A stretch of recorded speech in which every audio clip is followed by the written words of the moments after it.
Could Magic Johnson play in today's NBA, and how good would he be?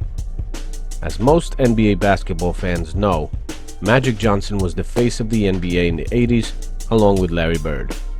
In the 80s, it was mostly their show, and they were the two major superstars in the league.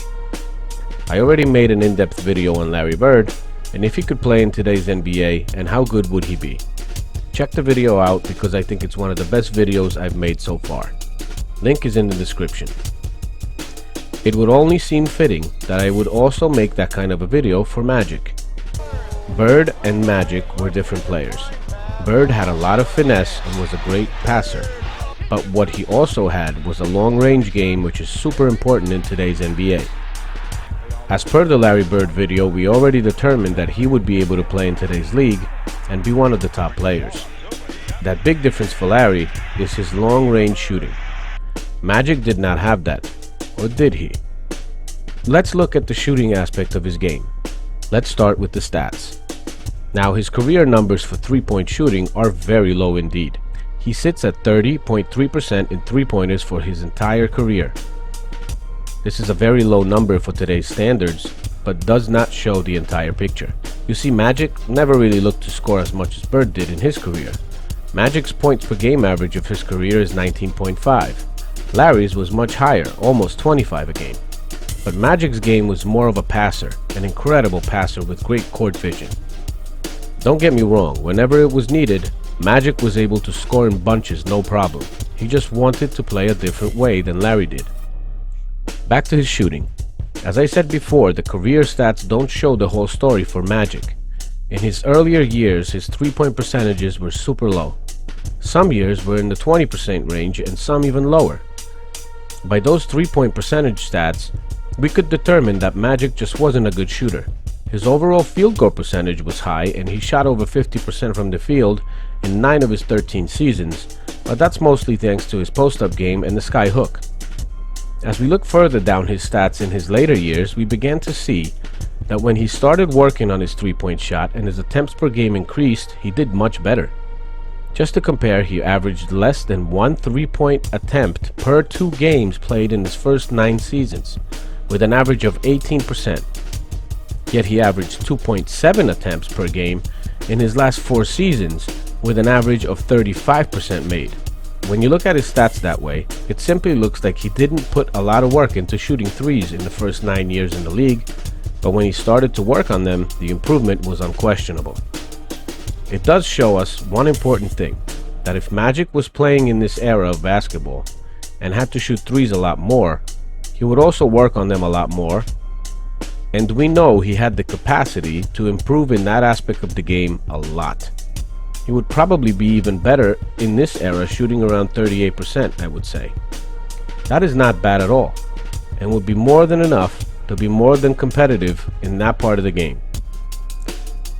Now that we have the three-point shooting out of the way, which is a huge part of today's NBA, and we have proven that Magic had the capability to improve significantly in that aspect if needed, we can move on to another part of the game. If we still stay on the offensive end, we know Magic was a very good post-up player.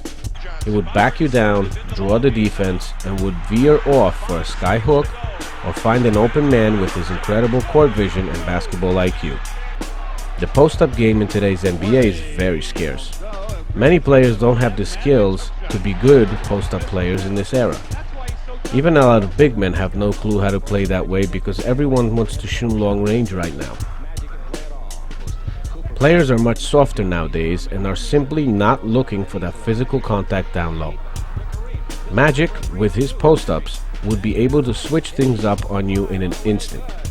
If he improved his three-point game a lot and became a great threat from beyond the arc while also being able to post you up with elite skills, how would you stop the man?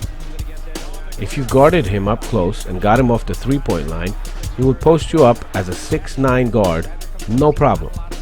If you doubled him in the post, he would find an open man, no problem, and he was one of the best at that as well. He would be a very tough cover in today's NBA. Magic's career average in assists is 11.2 per game. That is insane if you look at it. That's for his career. We know LeBron James is a great passer and how much he impacts the game today with his assists, but James averages 7.4 assists for his career. Not even close. If you want to look at both players' best seasons in assists, then Magic's was 13.1 per game, with James having a 10.2 assists per game season at his best. Take into context that Magic, while averaging that 13.1 assists, also averaged more rebounds per game than James does, more steals per game than James did, and had a much higher field goal percentage than James as well. Now just look. Career-wise compared to LeBron, Magic played only 13 seasons in the NBA and had 138 triple-doubles in those 13 seasons.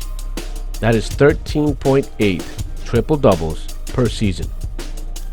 An incredible stat. James, on the other hand, had 99 triple-doubles in 19 seasons. That's 5.2 per season. There's a big difference here as well. Many people really forget how great Magic Johnson was in his day. His career was cut short due to illness, just like Larry Bird's was. Imagine if Magic played 3 more seasons to 16 overall. He would have doubled James in triple-doubles. It also looks like Magic would even shoot threes at a slightly better clip than James does. Another huge plus for Magic was that he was a very good free throw shooter. His career average of free throws is 84.8, and he attempted 6.5 per game.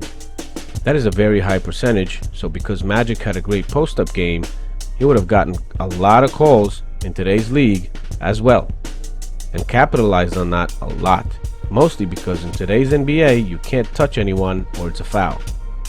Again, I'm not bashing James here, but his career average in free throws is 73.4, with an average of attempts per game at 5.8. He also never averaged 80% for a season. Magic averaged over 90 twice. I'm comparing LeBron to Magic a lot here because they are very similar players. They are both 6'9" tall and able to play any position on the court as well. In his career, Magic had to play every position from point guard to center with no issues and only great results. Magic had great handles and was known for running the fast break often, and was one of the best ever at doing it. That would also put him in a higher tier in today's NBA. Being a 6'9" guard, able to get a rebound and run the fast break super fast without letting the defense set up is an incredible skill. With his court vision and basketball IQ, he would be a beast on the offensive end.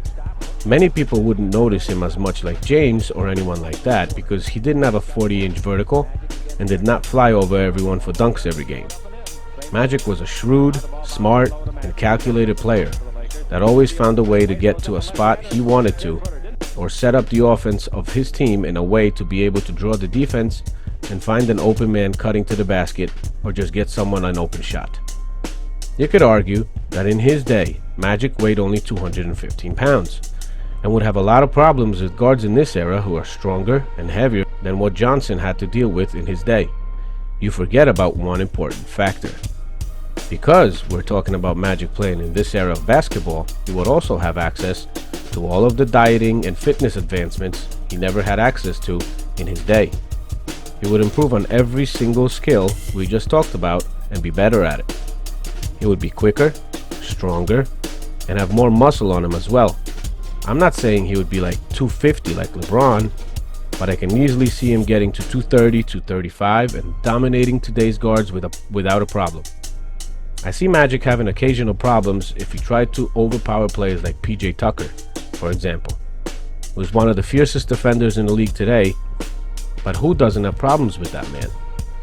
You have seen James have issues with playing against Tucker in some situations because he just gets in your face and tries to bully you. He's super strong. What Magic has over LeBron a little here is, I think, a killer instinct that is a bit stronger, and he had that from the beginning. James had to develop that, and that's different.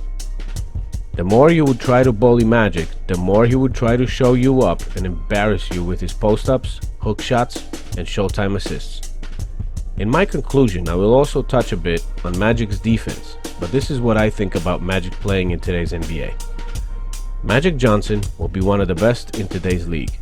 On offense, he could post up, attack in transition, attack the rim, and shoot the long ball with a much improved accuracy. His incredible court vision and ability to share the basketball and find the open man in any situation will keep teams guessing on what his next move will be. Johnson would not be a problem on the defensive end as well. He plays the passing lanes well and would rack up steals. Single coverage for guards and big men alike will not be a problem due to his physical gifts of size, length, and speed. As we said, he can play any position, he can guard most, but not everyone would be able to guard him. The only problem I see him having is with guards like Kyrie and such, but he would be able to make up for a lot with his size and length. He's definitely not as quick. Thanks to his genius level basketball IQ that only LeBron James could rival in today's league, Magic would most likely outplay, outsize, and outwork most of the players in the modern NBA due to him being multi-dimensional. I think Johnson would have no issues playing in today's NBA. With access to the same equipment, knowledge, and investments in fitness and dieting, he would be even better than he was in his prime back in the day. Thank you for watching. I hope you guys liked the video. Please like and subscribe for much more like this coming soon. Thank you.